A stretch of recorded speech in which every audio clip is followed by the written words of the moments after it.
A Virginia football player was nearly paralyzed from the waist down from a hit during a Louisville football game. Anthony Edwards underwent an MRI this morning that revealed the injury. Rubio was ruled out before the USC game with a left arm injury. At some point, we plan on getting him back. Don't have a great timeline for when that's going to be.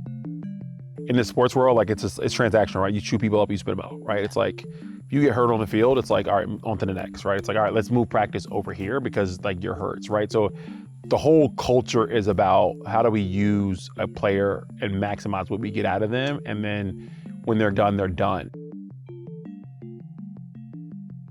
The things you'll do with money in your pocket versus the things you'll do without it are very different. Living as the son of an NFL player, it was good until it wasn't. The interesting thing is people treat you differently, right? Because you're the son of an NFL player. Michael Haddix, the running back out of Mississippi State, the #1 selection of Philadelphia in the first round of the NFL draft.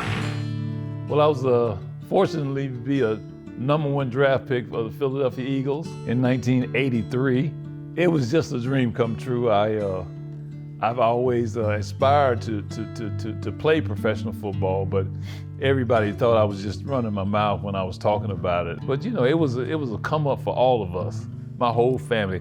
When I made it, we all made it. So. And then he stopped playing in '92, and I was about 8. So there's sort of two halves of my experience, right? When he got done, I think people treat you differently.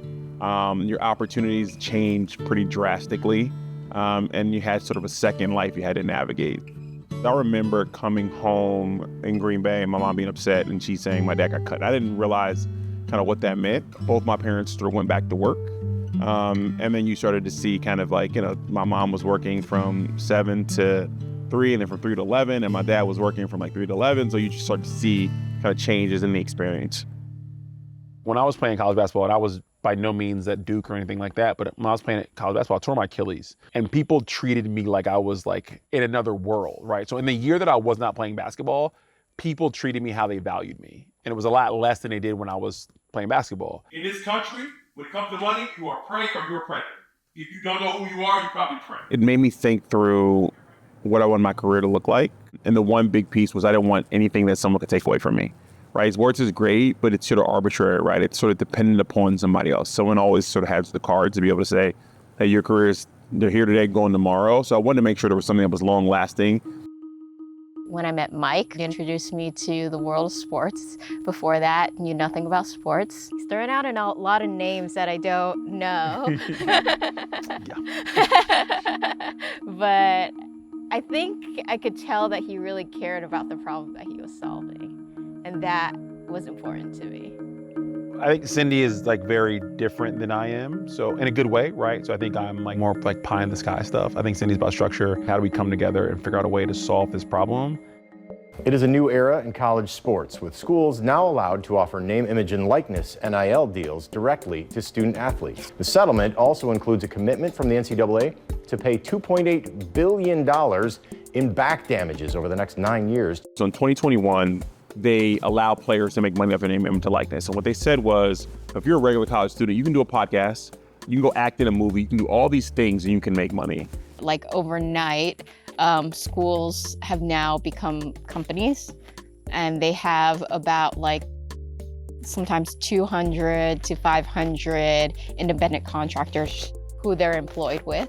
And that's a pretty major shift. Whereas before they didn't really have anything like an overhead or anything like that, now they do. And so there's kind of like just like the payment infrastructure that needs to be in place. They also have a set of like rules like and regulations that are specific for them. And then on the student side, I think they just aren't equipped to kind of handle the slew of things that comes from being paid as like a 1099 contractor. They're 18 and 19 years old. They've like never dealt with this before. It's a new experience for them. It's not enough money for the rest of their lives. My worry is we forgot the fact that these are not 30-year-old pros, veterans in the league who this money is gonna last them forever and they have to work again. It's like you go from like a really high to having no support at all. Financial success, it doesn't come from just working hard, it doesn't come from just being smart. You gotta know the rules of the game. If you don't understand how money works, it will pass you by. If you don't know how much an agent should be charging you, you might get in some trouble. Mike presented me with kind of a really interesting problem. The player is supporting not just themselves, but they're supporting their families and stuff like that. I could really relate to that because like I come from an immigrant background where the child is also not just kind of like supporting themselves, but they're also like kind of giving back to their family and their community.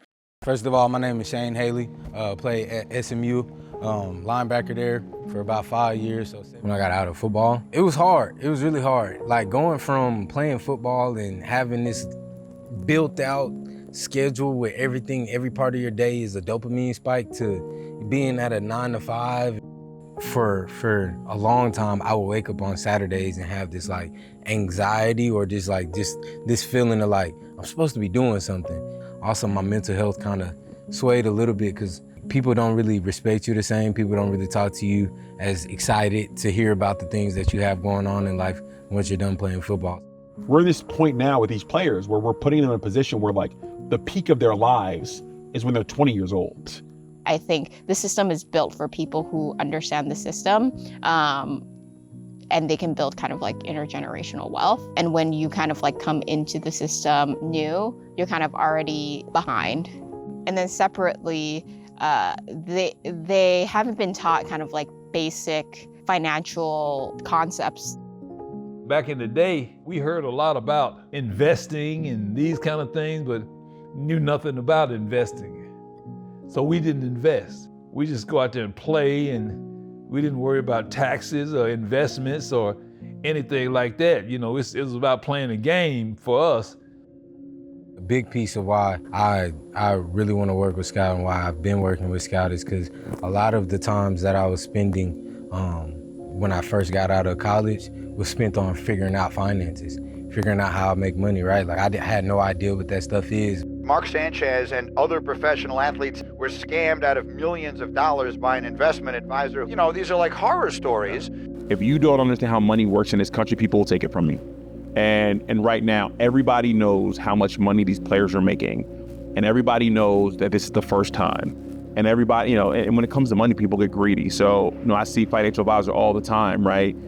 Whether they are hanging outside the locker room, or they're paying a couple dollars to somebody at the collective to get access to a player, whether they are, you know, trying to donate money to a school just to be able to get in that room, or whether they're giving something away for free as an access point. They're preying on kind of the athlete's lack of information. It's particularly upsetting when it's players who maybe have families and stuff like that, where it's like all they're trying to do is kind of like set their families up for success, and they don't have the awareness to understand that like someone's overcharging them or not doing what's like best for them. Our goal is just to empower the players because it's their money, they're working hard for it, and they should be able to make the best decisions that benefit them and their families. Every team is different, every player is different, every class is different. This isn't downloading an app and being like, check the box, right? Like we're seeing real impact, and that's gonna last somebody for 70 years in a way that I think a lot of other businesses don't have the opportunity to do. The way that I would describe Scout is like, we're almost like your financial consultant. Like we'll help you figure out, give you a second opinion on things, even if like that's not a service we provide. We have a team of experts that help with investing, savings, any legal issues. We're not just our services, we're a lot more holistic. Our mission is to set players up for long-term success. I didn't make the rules. The rules are the rules. So I learned the rules and made sure I put myself in a position to take advantage of the rules. And that's why we're here, right?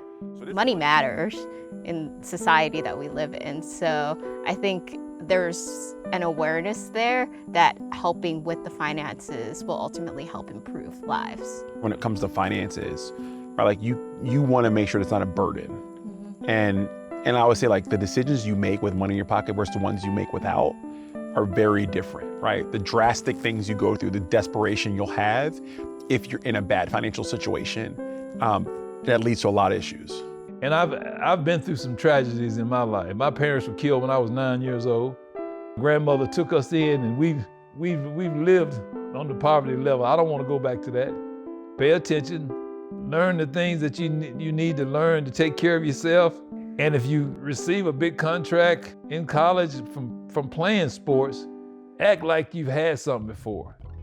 Scouts helped me kind of understand the value of letting your money work for you and not just looking at it in your checking account and being like, man, I'm rich. Instead, put it away and not look at it, and then in 50 years, you're actually really rich. And it was all started off of just a little investment. Just because you're a jock doesn't mean that you don't have a brain in your head. It's easy to see, like, going through social media, seeing everybody else doing this and that, and whatever they earning and just like blowing it on stuff that's just like temporary. I feel like everybody should just try to set themselves up for the long term, to be honest. Like, you get into these situations with a financial advisor, an agent, maybe it's somebody that's looking to manage your money, right? And you're able to talk to them as if you're on the same level as them. A lot of the times, like, athletes are getting conversations and people have more information than they do, and so they can take advantage of them. So, like, being dangerous means asking questions. I guess I want to be seen as someone who's mature and wise. Like, I already have like the energetic, like the joyfulness that comes with me, and like it's kind of like that kindness. But I also want to be seen as like mature with my money. Scout has been a major help. One of the ways that I want to empower athletes is for them to understand what power they have in the first place. You're the person that's doing the work for income to even come into these universities, into these different, in some states, like right with Colorado, right? It's a whole city that has been built upon just because a certain demographic player in that situation can come in and kind of build that up. Our goal is to make sure everything you're going through, we have a full team to support you every step of the way. My fear is we're not doing enough, right? And then that's the key behind Scout, right? We're gonna help execute, but also help them prepare. And I think on the school side, to be sort of the right way to communicate, right? Athletes have access to us for life. We're always there kind of to like support them, even outside of whether they're playing. Our system is built on the idea that like every player, what they earn, their earning potential, their market value, their home life, everything is really different. So we built a system built around the nuance of being an athlete. Scout 5 to 10 years from now, hopefully, all of our athletes are set up for success. They're entrepreneurs, or they're doing whatever they want to do with their lives and they feel set up for success. I hope that we also kind of like expand out to not just the player themselves, but offer kind of like resourcing to their support system, whether that's their like mom, dad, uncle, partner, kid. So we're helping them plan holistically, not just for kind of like their individual futures, because we also understand that like family is a huge part of kind of like the players' lives. The goal is to make sure whatever's out there, wherever you're going through, you have some tools to navigate. But if you do this right, I promise you, you'll change your life. And that's why we're here. Scout has helped me a lot. I met a good amount of people through like Scout, you know, just like the lawyers and people that have been with the IRS and stuff. I met with the tax experts from Scout on campus. All I did was give them the documents and they just gave me a figure to pay. Now, I didn't want to pay it, but they made it really easy on me. Scouts helped me kind of understand the value of letting your money work for you. Your money can sit in your checking account and do nothing, or you can utilize Scout and put your money in investing and just watch it skyrocket. We give a shit. Yeah, I know, seriously.